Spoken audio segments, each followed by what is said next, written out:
Hi there, I'm Eli Sipka, and this is the Apatros Review.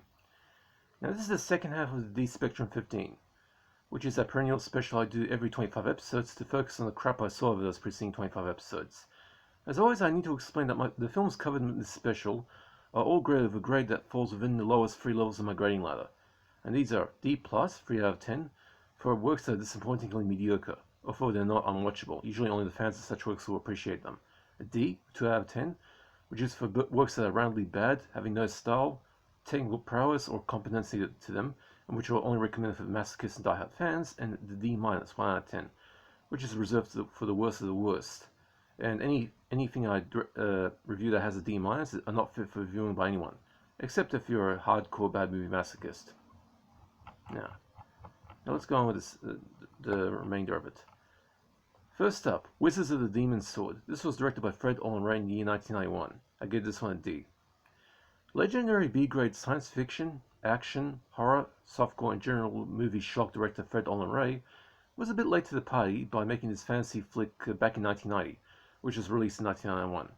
Movie-making urban legend has it that Olen Ray was initially making this to be a serious feature, but after getting rejected by Vincent Price, Jan Michael Vincent, and practically 3/4 of the B-movie scene of Hollywood when it came to casting the villain's role here, Olen Ray finally got his villain cast with Lyle Waggoner, sealing that deal the very night before shooting was due to begin.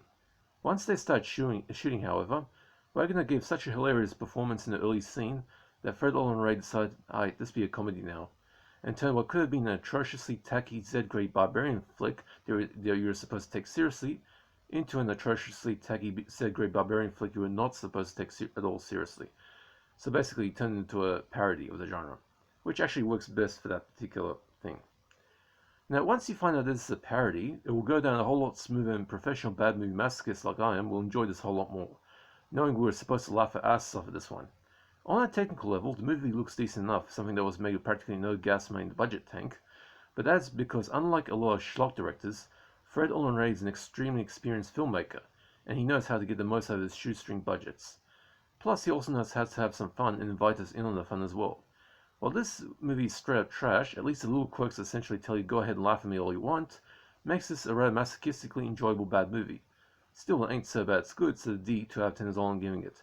Also of note is a 5-minute cameo from horror's favorite bold Hills of Eyes villain and horror icon Michael Berryman as a highwayman. Now, Hyenas. Directed by Eric West in the year 2011.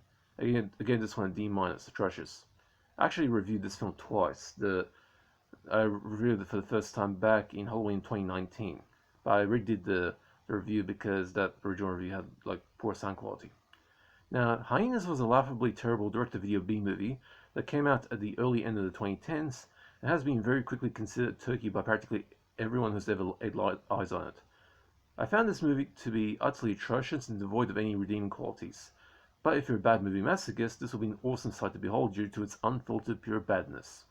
Hyenas is in all respects a werewolf movie, but writer to director Eric Weston seems to have had a brainwave. Why not make something entirely original to justify making an ultra-cheap horror film? So he came up with the surprisingly unique, why hasn't anyone else thought of this idea before, idea of making the werewolves of the piece not actually wolves but were-hyenas. For that alone, if you're after an original horror movie idea and don't care about the quality of the rest of the film, then this is a must-see. But despite the undeniable ingenuity of the premise, the film is otherwise completely hysterically awful.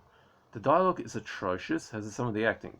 The film also does a weird time jump. After the introduction scene where Gannon and Briggs meet, the film jumps 2 whole years into the future without any degree of signposting, resulting in some nasty whiplash for most who watch this. In fact, the only way you know it's 2 years later is because there's one line of dialogue that says it. The film's only ace in the hole is the admittedly well thought out mythology of the were-hyenas. Weston has clearly done his due diligence on the subject and laid out the law with a clear respect for the rules. These creatures look human for the majority of the time, and like a real African hyena hierarchy, the females lead the group. And like I said, they look human for the majority of the time, but when they need to transform, which they need to remove their clothes completely for this, but once they're naked, all the nipples on the female hyenas are digitally blurred out. Although eagle-eyed viewers can still make out the borders of the nipples in rare moments. And you almost never see their crotches. Only once on Amanda Artsman the climax in a medium shot, but she's wearing body paint, so no clear shot of her privates. As real hyenas have no nipples. Although the other thing that becomes apparent if you understand anything about hyena biology is that female hyenas have an enlarged clitoris that acts as a pseudopenis, while the female hyenas here don't have anything of the sort. I understand Weston didn't want to go down that route, and the way he masked the other nudity was pretty clever, but unfortunately this approach has left many viewers in the cold. If he actually did go ahead and put that sort of thing in the female hyenas, that would become pretty infamous. Really funny. Ultimately, this is a solidly bad example of old cheapo trash masquerading as a horror movie, and unless you're a hardcore Bad Movie Masochist, I recommend staying well clear of this one. Satan's Harvest, directed by George Montgomery in 1970. I give this one a D+.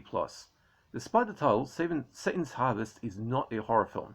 Instead, it's a standard South African crime thriller with some heavy political elements shoehorned into it. This was typical South African movies, along with schizophrenic plotting that South African films pride themselves in, and a weird sarcastic sense of humor, along with a director casting himself into his own movie as a hero. Not a sin if done right.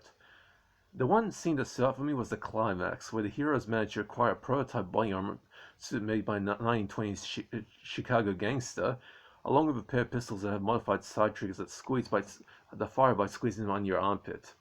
So basically, the pistols are under your armpits, and just like this to fire them. He uses this iron for what is perhaps the most retarded gunfight I've ever seen. Find this movie on YouTube or on a cheap DVD and skip forward to the end. You won't regret it. And by the way, the term Satan's Harvest is actually South African slang for drug crops. So if it's a farm growing marijuana or heroin, then that's what they call it. Next up, we have Parasitic, directed by Timothy R. Martin in 2011. I gave this one a D-. It's atrocious. This is an ultra-cheap vanity project made by Timothy R. Martin, a visual effects techie who did work on the 2011 prequel The Thing. And by the way, I actually consider the 2011 prequel The Thing to be a good movie. I mean, it's decent, and the behavior of the creature in that film actually makes sense if you look at it a certain way. Now, you could say that Martin wanted to make his own Thing knockoff and conducted that by making Parasitic. With the exception of the admittedly very cool practical effects, there is nothing in the movie that is in any way considered to be professional. Acting is poor, the dialogue is one level away from being classed as ear-rot, the idea of having the primary monster being a topless woman, clad only in her panties, with an alien zombie siren penis sitting above her massive breasts, was a decision as brain-dead as said monster. The plot is extremely thin to the point of being non-existent, so basically all you get is a nightclub manager picking the worst day to eat some cheap sushi, turns into a zombie, and hunts down the rest of the hangers-on for a dark and completely locked, tight Florida nightclub. By the way, the movie was actually shot in a real Florida nightclub. I wonder if they did a screening of this movie there. You'll be damned if you expect anything more than this. This movie's utter crap. And last up we have Final Equinox, directed by Serge Rodnansky in 1995. I gave this on a D. It's bad. This was one of a number of modestly low-budget direct-to-video movies made during the 1990s by Serge Rodnansky, a former dancer who turned filmmaker. He was also an actor as well, who put out quite a few films over the course of the decade. In fact, he made 41 films spanning from 1990 with Brush of Death to 2012 with Wallflowers. The deal with Rodnansky's films is that they always give you the feeling that there's something quite off about them. I mean, Rodnansky definitely has quite the skill producing empty movies with glossy sheen professionalism, but without any talent. I mean, the movies look slick, but there's always they just feel empty. Released by Triad Studios in the United States directly onto VHS release on the 30th of October 1995, on the same day as them releasing another lowly direct-to-video sci-fi thriller, The Pacific Phoenix, but not before letting the Turks see it on their local television stations a good 57 days before. Final Equinox is another lowly direct-to-video science fiction thriller from the 1990s, the peak decade for such stuff. There were plenty of good direct-to-video sci-fi and action movies that came out that decade, but Final Equinox is not one of them. Neither is Phoenix.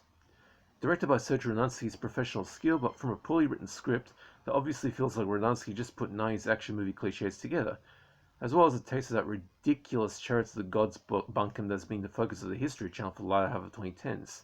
You know, the ancient astronauts stuff. And which has also surprisingly enough infected a good deal of highbrow genre films, in particular the Alien franchise, the Alien vs. Predator, and the Ridley Scott prequels.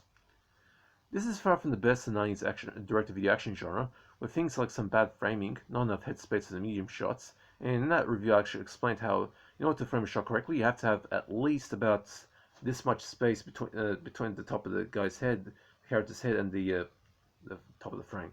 So when you look at it this way, with this distance, this is pretty much how much headspace you need to have. That's what a good cinematographer does. And the second of the two sex scenes in the film is shot in complete darkness, which you see the actors doing it, but they're almost entirely silhouette. You can make out a tiny bit of detail if you boost contrast in a TV remote, and as well as some flatly staged shootouts. I mean, the one in the climax is rather surprisingly boring. And also some hideously ugly early 1990s B-grade CGI that even the children's shows of the era wouldn't be called dead using. All scored to the tune of some cheesy as hell 90s progressive jazz that makes the whole thing feel like a bad joke. The acting is the only thing here that's competent enough, but that's because the cast here are professionals at this kind of thing, and they know their place. The late Joe Lara does okay, but the real star here is David Warner, who effortlessly steals every scene he is in. By the way, Martin Cobb's outfit during the climax is awesome. It's 1990s futuristic badness. Whoever outfitted Martin Cobb for that scene was definitely having a bit of a laugh. And okay, that's it for the D Spectrum 15. Now I'm going to go on to my 2023 program. I'm not going to do a year in review, not for this year, but anyway, I'm going to start off with a little something called the Action 52 Masochist Challenge, where I review every single game on the original NES version of Action 52. And that's going to be coming up, so within a couple of days from now, you'll see. Okay, I hope you guys are staying safe, take it easy, and that's it for this review. I don't do requests, but if you have any questions about films and TVs in general, just hit me in the comment section, I'll be happy to answer. See ya.